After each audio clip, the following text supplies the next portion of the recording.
कभी कभी होती है।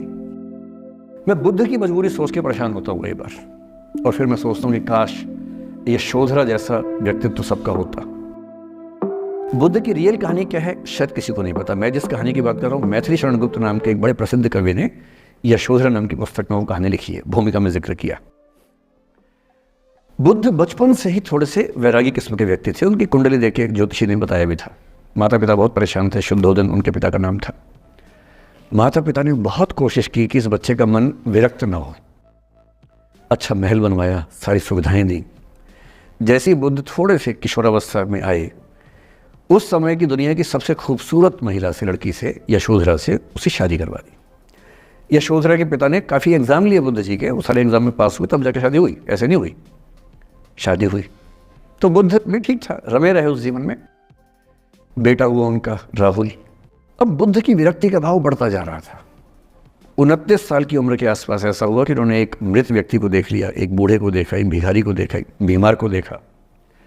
विरक्त हो गए और उनका मन हुआ घर छोड़ दूं, ज्ञान की खोज में चला जाऊं।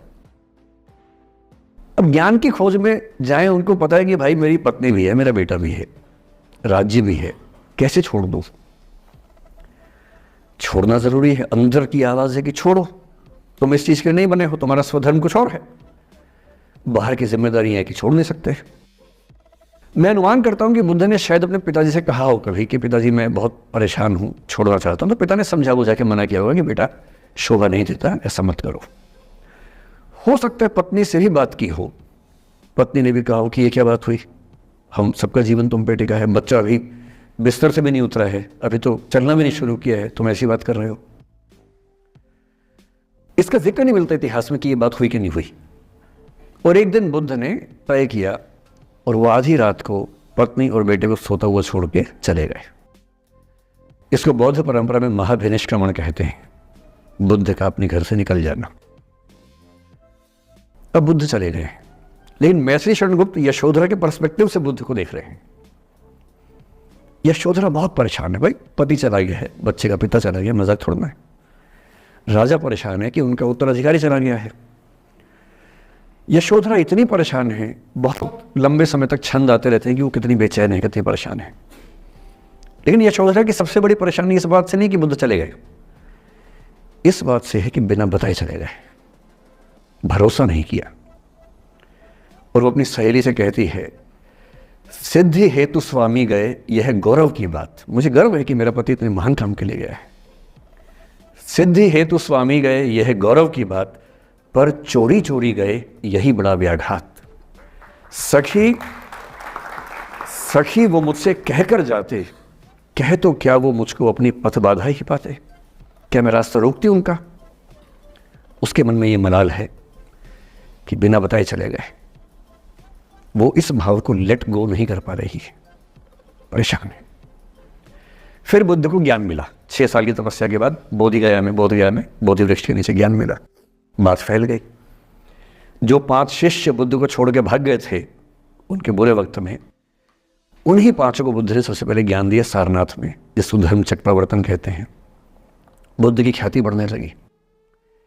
शुद्धोदन ने बुद्ध के पास, अपने बेटे के पास कई लोगों को भेजा ये कहने के लिए कि भाई यहां भी तो आओ, हमसे भी तो मिलो। बुद्ध का ऐसा प्रताप था कि जो उनके पास जाता वो बुद्धम शरणम गच्छामि हो जाता, वापस ही नहीं आता। तो फिर शुद्धोदन ने बुद्ध के बचपन के एक दोस्त को ये कह के भेजा, भैया मैं जानता हूं तुम वापस नहीं आओगे, पर प्रभावित होने से पहले बोल देना कि पापा याद कर रहे थे। तो वो गया, उससे वायदा निभाया, हो तो गया, बुद्ध के संग में दीक्षित हो गया, पर वायदा निभा दिया। तो बुद्ध ने कहा जरूर जाऊंगा, पिताजी की आज्ञा है तो जाऊंगा ही जाऊंगा। बुद्ध पहुंचे अपने कपिल वस्तु, जो अपना इलाका था, वहां पहुंचे।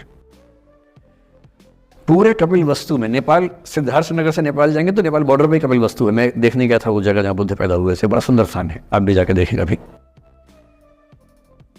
तो बुद्ध पहुंचे रात को, एक धर्मशाला में रुके। अब वहां हल्ला मच गया कि राजा का बेटा धर्मशाला में। बुद्ध ने कहा भाई मैं देखो राजा का बेटा बन के नहीं आया हूं, मैं बुद्ध बन के आया हूं। सुबह उठ के भिक्षा मांगने लग गए उस इलाके में, अपने ही पिता के राज्य में। पिता ने सिर पीट लिया कि भाई क्या कर रहे हैं। फिर बुद्ध ने सूचना भिजवाई कि मैं बुद्ध हूँ, बेटा हूँ संयोग से, ठीक है, मैं आ रहा हूँ मिलने के लिए, पर मैं बुद्ध होके आया हूँ, मेरी चर्या है, नियम है, मैं भिक्षा से ही जीवन जीता हूँ अपना। ठीक है, पिताजी ने कहा चल कोई बात नहीं। फिर बुद्ध गए पिता से मिलने, पिता से मिले, सबसे मिले, भरी सभा में, लेकिन यशोधरा नहीं आई मिलने के लिए, लेट गो नहीं कर पा रहे थे। उसके मन में दर्द था, छुप के क्यों गया, बता के जाता। बुद्ध ने पूछा पिता से कि यशोधरा कहाँ है, तो बोले कि वो कह रही है कि अगर बुद्ध मिलना चाहेंगे तो खुद ही मिलने आएंगे मुझसे, मैं क्यों जाऊंगी भाई, आत्मसम्मान भी तो कोई चीज़ है, मैं क्यों मिलने जाऊंगी। तो बुद्ध मिलने गए। सोचिए कमरे में यशोधरा बैठी है, राहुल साथ में। अब राहुल थोड़ा सा बड़ा हो गया है, 6-7 साल का है। बुद्ध गए हैं। अब आपके मन में आ रहा है कि बुद्ध वहाँ जाके बोलेंगे सॉरी मैंने गलत किया, I hurt you, I really feel sorry. बुद्ध है वो बुद्ध, वहाँ जाके क्या बोल रहे पता है, भिक्षाम देहि, भिक्षा दो। और यशोधरा कितनी महान महिला रही होगी, उसने अपने बेटे का हाथ बाप के हाथ में दे दिया। लेट गो का इससे महान उदाहरण दुनिया के इतिहास में नहीं है कि चलो आखिर तुमने आके झुक के कुछ मांगा तो सही। उसकी जितनी ईगो थी, अहंकार था, सब विगलित हो गया। और जो औरत परेशान थी कि मुझसे बिना बताए गया, उसने अपने बेटे को दे दिया कि इसको लेके जाओ।